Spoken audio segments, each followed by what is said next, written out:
I'm shaking so hard I can't hold the license still. Her face, her smile, the same one I kissed goodbye in the casket, issued last month to Hope Sullivan. That means everything Dad told me about the rescue, the abuse, the kidnapping, was just another bedtime story to keep me from asking why I never fit. I want to scream, but the air's too thick, like the truth is sitting on my chest. If she's alive, then who did we bury? And if I'm not her daughter, what am I? What's coming for me now that I know? I keep replaying the same soft memory, the one I used to steady my pulse. Saturday pancakes, Mom's sleeves rolled up, freckles of flour on her wrists. She hummed something tuneless, while I counted chocolate chips like they were jewels. Dad read the paper, snapping it straight, pretending not to watch us. The sun through the window painted stripes across the table, and I felt, I swear, completely safe. After breakfast, we'd walk to the park. She pushed my swing so gently, I never lost my breath. She filmed everything, little rectangle camcorder glued to her palm. I still hear her voice behind the lens.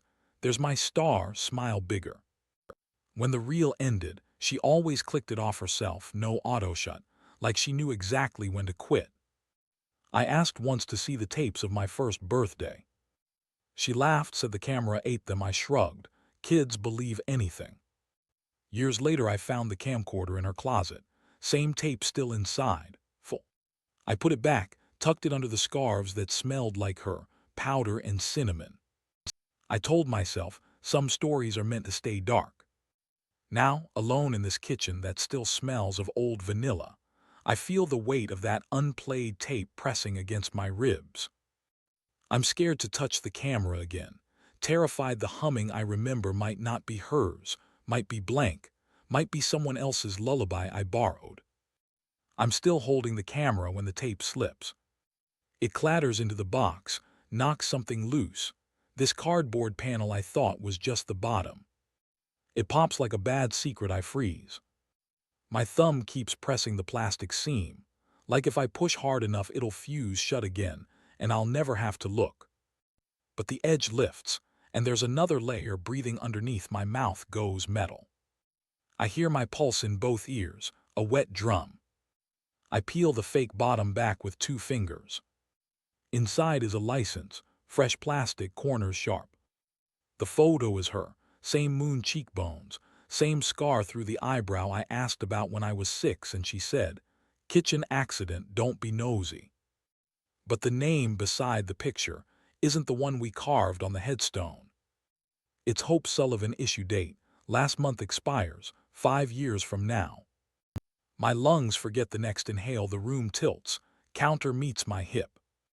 I taste vanilla from the air, like she just pulled cookies out and is about to call me Chinese letter. But the kitchen is empty, only the refrigerator humming, maybe laughing. My hand shakes so hard the license slips, flips, shows the magnetic stripe that still works in grocery store card readers. She could be anywhere right now. Gas station, motel lobby, airport security, anywhere, but under the dirt I kissed goodbye. The photo stares up, unblinking, same eyes that filmed every birthday, cut the camera right before candle smoke. I remember her grip on my shoulder, steady, guiding me toward the flames. Was she counting the seconds until the screen went dark? I want to rip the thing in half, but my fingers won't obey. They keep stroking the laminate like it's her skin, warm. My stomach flips, acid at the back of my throat. I think about Dad's red eyes this morning, how he squeezed my hand and said, "She saved you." Saved me from what? Saved me for what? The license grins. I drop it, hear it clap against the wood, louder than the funeral bells. I can't breathe deep enough to scream. The house is quiet, but suddenly every room feels rented, staged, waiting for the real resident to walk in and ask why I'm still here. I force myself to pick the license up again. My thumb smears across the plastic. Last month, Mom, no, Hope, stood in some DMV line, breathed on the same counter, maybe joked with the clerk. She didn't look kidnapped. She looked like the woman who taught me to parallel park. Same eyes, just tired. I tell myself that's proof she survived whatever she ran from. Proof Dad told the truth. She rescued me, then rescued herself a second time. Maybe the dates are a typo, maybe. The state computer glitches when you're presumed dead.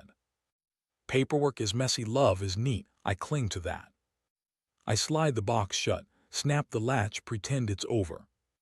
The click feels final, like lowering a coffin lid. I even manage a breath that almost sounds like relief. I say out loud, worst part's done, because saying it makes it feel official. My knees give anyway and I'm on the carpet, forehead to the floorboards, crying the way kids cry, mouth open, noise ugly. I let the sob finish itself, wait for the hollow that always follows it comes. I stand, box under my arm, ready to carry it to the attic, ready to let dust finish the story. My phone buzzes, unknown number, same area code as the motel key. I stare at the screen until it stops. No voicemail, could be spam. But nothing feels heavy now, heavier than the truth I think I've accepted. I almost toss the phone, almost delete the log, almost walk away. Instead I thumb the number, store it as maybe mom. Just in case peace is another lie I'll need to unlearn tomorrow. I'm holding my breath so hard my ribs creak, because the license in my hand is warm like skin that was alive 5 minutes ago. Her face, younger, photoshopped, stares back under the name Hope Sullivan, the name from the baby bracelet, the name on the missing poster. Mom didn't die, Mom renewed her license. Mom drives around, maybe buys groceries, maybe watches me from across the street while I cried over her casket. My thumb keeps scrolling the state seal, waiting for it to blur and become a joke, a forgery, anything. The laminate even smells like the DMV, that plastic-and coffee smell that makes you cough. I cough now, and the sound is tiny, traitorous, like I already promised to keep this secret. Dad's downstairs humming the pancake song, the Sunday song, the lie song. He cracked open yesterday, gave me the rescue fairy tale, and I swallowed it because it tasted better than orphan. I was ready to love a ghost. Now the ghost has a forwarding address. If I walk down and slap this card on the griddle, the kitchen will burn. He'll either confess or deny, and both feel like knives, one in him, one in me. If I stay quiet, I keep my father, I keep the story, I keep the version where I'm grateful. But every breath will rattle with the knowledge that she's out there, maybe missing me, maybe hating me, maybe waiting for me to pay the ransom she never collected. The phone, my stored maybe mom, vibrates again, just a single pulse like a heart flinching. No number now, just a blank notification. Could be a glitch.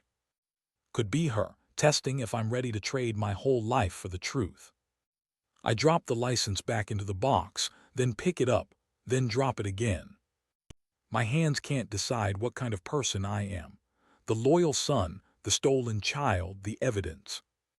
I close the lid, but I've already seen the corner of another paper tucked beneath the driver's license, white edge breathing. I could lift it, I could not. Either choice feels like stepping off a roof. So I sit on the carpet, door locked, pancakes burning below, counting heartbeats until I either open again or burn with them. My finger hovers, trembling like a tuning fork. I tell myself it's just paper, but paper can slice deeper than any knife. The kitchen smoke alarm beeps once, then stops, like it changed its mind. I don't move. I smell the pancakes turning to carbon, and I still don't move. Because if I lift this last sheet, I'll know whether the woman who kissed my scraped knees was savior or kidnapper, whether the man downstairs crying into dish soap bubbles is protector or bait. I count to 3, lose courage, start over at 10. My pulse is a trapped bird, throwing itself against my ribs. I think of every birthday she filmed but never finished, the camera clicking off like a secret timer. Was she erasing evidence or sparing me the flash? I don't know which answer scares me more. The edge of the paper peeks out, white against the black velvet void. It whispers my name, both my names, and I realize I don't know which one is the lie. My palms sweat so hard the license almost slips. The face on it is hers, older, alive.